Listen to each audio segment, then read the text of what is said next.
What is happening, guys, and welcome back to the Southwest Coast Path for my series where I am walking it in its entirety, the full 630 miles.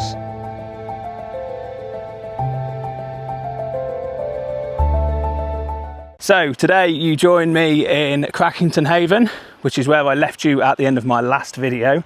And today I'm doing a slightly shorter section of the coast path. I'm going to be walking about 5 miles. But before I tell you about that, I wanted to bring your attention to the campsite that I stayed at last night, which is called Crackington Campsite. It's about 2 miles up to the top of that hill. So yeah, it's quite a climb uphill, but it is positioned on the coast path and it is a fantastic base for exploring the coast path. I will put the name of it in the description below. I haven't made a video whilst I've been there because it is very back to basics. It's just got one shower, 2 toilets and a field that's unmown. But sometimes that's all you want and that's all you need, and that was all I needed for this trip. However, there is a little hidden gem that I wanted to tell you about, and I will put the what 3 words in the description for this. If you are walking the Southwest Coast Path in one go and you're looking for a wild camp on this stretch, I've got the perfect place for you. So this is the Southwest Coast Path coming down into Crackey from 𝗘𝗶𝘀𝗶𝗀, which I walked yesterday. So if you want to check that out, I'll put a little link up in the top of this window and you can go and check out yesterday's episode. But just the other side of this headland is a small cove that you can get all the way down to the bottom of. And there is a large, flat, grassy area at the bottom of it, and what looks like a self-made bothy down the bottom. It's even got a little chimney coming out of it. And I looked at it and was very tempted to get in for a swim, but I've been caught in a biblical downpour. But I looked at it and thought that is the perfect place. If I was wild camping on the Southwest Coast Path, I would want to be positioned there. So if you want to check that out, go and find the what 3 words for it in the description down below, and it might be really useful for you if you're walking this in one go. In the meantime, I'm going to start to get going. But if you're new to watching this series, don't forget to drop me a follow. My name is Dan. I am the creator behind the platform Bimbling Books and Beer. And whilst you're there, maybe drop this video a little like. Let me know whether you're walking the Southwest Coast Path or how useful this video is for you. Where am I walking today? Well, like I said, I'm doing a slightly smaller stretch. I am doing 5 miles on the coast path today. I'm doing a 10-mile circular walk, but I'm doing 5 miles on the coast path. I am walking from Crackington Haven all the way along to a place called 𝗘𝗽𝗶𝘀𝗶𝗀, which is just before 𝗘𝗃𝗃 Waterfall, which is just before Boscastle. You might be thinking, Dan, why don't you go all the way down into Boscastle? Well, I wanted to, but I have got to walk back as well to my campsite, which is in Crackey. And I had a long day yesterday where I did 10 miles. So today is going to be a slightly shorter day on the coast path. But this stretch is going to be physically demanding. The stretch from 𝗘𝗀𝗃 yesterday was quite a killer after Widmouth, and I didn't expect it to be. The stretch today has got slightly more elevation. It's half the distance.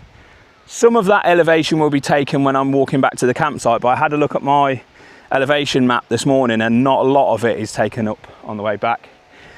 So today I'm going to get a sweat on. It's already 27 degrees. It is scorching hot in Cornwall at the minute. The sea is looking insane. So I am really hoping that on this stretch there is an opportunity for me to get in swimming. If you guys have been watching me for a while, you'll know that at this time of year I will always carry board shorts and a aerobie with me, just in case the opportunity arises to get in, because it's quite often these quieter stretches where you find those little hidden gems that you don't see from anywhere else in Cornwall. These little hidden mermaid pools or little awesome beaches where you can get in for a swim. So that is my plan today. However, looking at this stretch on the map, I'm not sure there's going to be an opportunity for it, but I'm prepared either way. And it's going to be a good one. It's going to be a sweaty one again. I'm plastered in sun cream, but without further ado, I'm going to get going.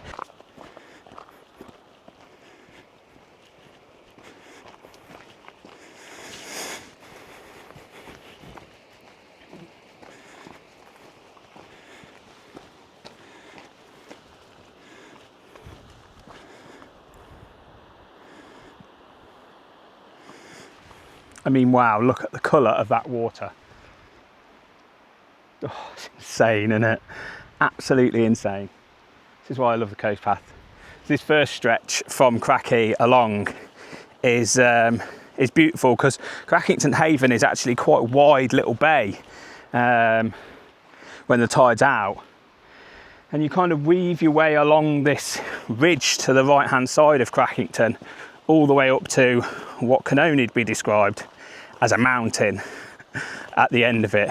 I think probably a good quarter of my elevation for today is going to be in that one hill at the end of here. But I think, hang on a minute, just doing a bit of bushwhacking. Ooh, there we go. I think, I'm not sure whether I'd prefer it that way, all my elevation in short, sharp blasts, or sustained over long periods of time. What do you guys prefer? I'm interested, I want to know. Do you prefer all your elevation in one go, or would you prefer it to be constantly uphill for the entire walk, but a shallower gradient?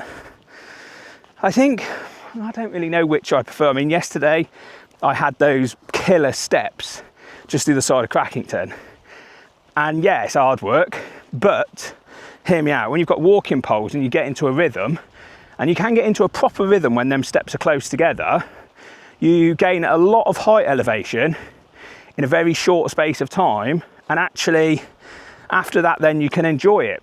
So in that regard I enjoy it. Yesterday was just uphill after uphill after uphill. Obviously there was some downs, but yeah, that, can you see it, this beast here, yeah, that's quite an up, I think. And then I think on the other side of that, it kind of, there's a few dips and bumps, but nothing as major. Who knows? We'll have to wait and see. I've never walked this stretch. So far, so good, because look at this view. How can you not love the Southwest Coast Path when it looks like that?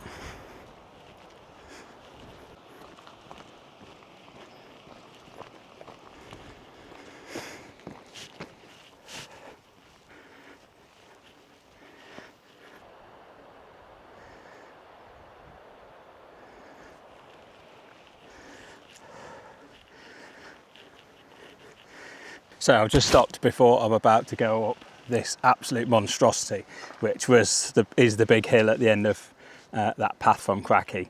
But I just wanted to take a moment to show you how beautiful the coast path is looking. So I've come down to feet level, which we all forget to look at. You know, we're so focused on looking up and looking at the sea, but actually some of the most beautiful parts of the coast path are right down here.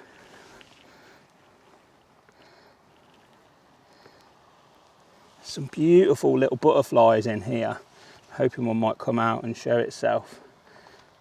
And yesterday's walk was literally like a butterfly farm had exploded over the path.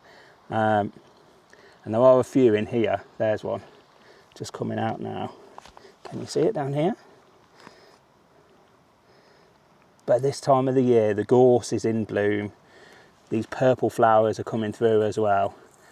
And they smell absolutely insane. So let this be your sign, if you're out on the coast path, to get down low occasionally, not all the time, because if you're doing the coast path on your knee, it's going to take you forever. And just take it all in from this level for a bit. Anyway, I'm going to stand up now, because otherwise I won't be able to feel my legs and I won't be able to get up that, but I'll give you a little update when I get to the top.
just taking a minute to check out this beach. Look at that. There is people down there and the path down. I mean, it is quite the path, because I've got to come all the way back up that ridge and to that highest point in the distance. Now, the million-dollar question is, can I be bothered to walk all the way down that path to get in for a swim, to walk all the way back up from sea level to about, I think it's about 300 meters. Yeah, I think I can. It's the water is just insane today, and I can't say no to that. But one thing I wanted to raise your attention to is this is the stretch that I'm walking at the minute. As you can see, it is very wide open cliffs. They're very high, they're steep, it's a physically demanding stretch. And on a day like today in the heat, it is super important that you stay hydrated. I have brought water with me, and I'm drinking little and often, which is enough when you have a little drink to quench your thirst for at least another hour. And then you can have another little swig in an hour. You probably should be drinking more than that. I don't like to carry too much weight, although I am going to up the amount of water I carry for my next trip. Currently I carry a litre, but I am going to buy another 2 500ml bottles to take with me, so I could take 2 litres out at this time of the year. But one thing to remember if you're walking this stretch is come prepared. Make sure you've got water with you and snacks and supplies, because there is absolutely nothing between Crackington and Boscastle. And as you can see, it is very physically demanding. So don't be one of those people that passes out on the coast path because you haven't got any water or supplies. Make sure you bring stuff with you. I certainly need to up my drinking game and maybe my snacks game. I have been thinking about it whilst I've been on this trip, actually, because it's been so hot and I've sweated so much. When I got back to the campsite last night, I was slightly dehydrated. I rehydrated through the night, so I'm doing all right at the minute, but I can guarantee I will be dehydrated by later on. So I think something I'm going to add to my kit for when I'm out on these kind of trips is some electrolytes, so like some electrolyte drinks to put some fluids back into me when I get to a campsite. I'm also going to bring out some of those energy gel packs for actually on the trail, just as another snack to give me a boost. I don't like eating heavy, dense food when I'm out walking. Today I've got a bag of dried mango with me and 4-𝗶𝗀𝗄𝗏, which is not substantial. I could definitely get more calories in, but I had a huge breakfast of protein yogurt and granola before I left. But yeah, I definitely need to up my drinking and snack game for on the trail. What do you guys take out on the trail with you? Let me know in the comments below. I'd be really interested to find out what everyone takes with them, so that maybe I can pick up some hints and tips. But the biggest tip I can give you is make sure you go prepared if you're walking this stretch. Anyway, I'm going to get down there, get these clothes off, get in for a swim, because it's the middle of the day now, and no one wants to be walking in 28-degree heat in the middle of the day. They want to be basking in this beauty. Well, I have made it down to the beach, but this is probably about as much filming as I'm going to do to protect the people's modesties who are down there. I don't know why I care so much, because they clearly don't care about protecting their modesty. But this is a nudist beach, and there are people partaking in that trend on this beach. It's unbelievable, it really is. I think all the good beaches in Cornwall are taken by the nudies. So there are quite literally tits and asses everywhere down there. But I cannot wait to get in. It is absolutely glorious. All right. I have to admit, I did join the other naked people for a naked dip. And if you don't believe me, here's a clip so that I can prove it.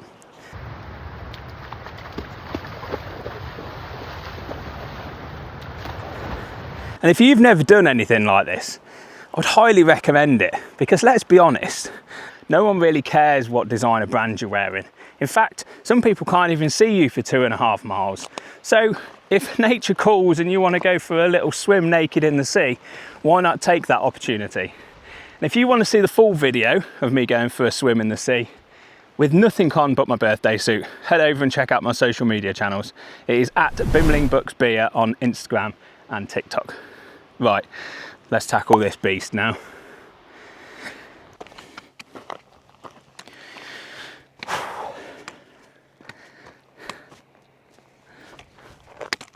Well, there you go, guys. I've made it back up from the nudie beach, and it is one hell of a climb. So if you're doing this stretch, I would recommend thinking twice before you go down there, and think about what you've got ahead, because today I have made the difficult decision, albeit the sensible one, to turn back earlier than what I'd planned. I've probably got about another 2 miles on this stretch to get to where I wanted to today, but I'm running low on water. It's 4 o'clock and it's about 27 degrees. I have just done an incredibly hard climb back up from this beach, which is called the Stranglers. And from here, I can cut straight back across country to my campsite and probably be back in about the next hour. But I wanted this to be an example for all of you that you don't have to stick to the plan all the time when you're out. Don't put yourself at danger just to finish something that you said you were going to do. It's not a sign of weakness. It's a sign of weakness if you continue and cause injury to yourself or somebody else. So if you're struggling, don't forget it's okay to turn back. It's okay to make decisions whilst you're out on the trail, and it's okay to go, do you know what? I've had enough today. I'm going to turn back and I'm going to head home, which is exactly what I'm going to do. But if you've enjoyed this one and you want to see me finish this route off all the way to Boscastle, don't forget to hit subscribe for some more content from the Southwest Coast Path. And if you've enjoyed this one, don't forget to drop it a like. Maybe drop a comment down below. Would you have turned back, or would you have soldiered on and kept going with no water? Right, I'm going to get going because there's a cold one waiting for me at the campsite. So as always, join me soon for some more bimbling books and beer.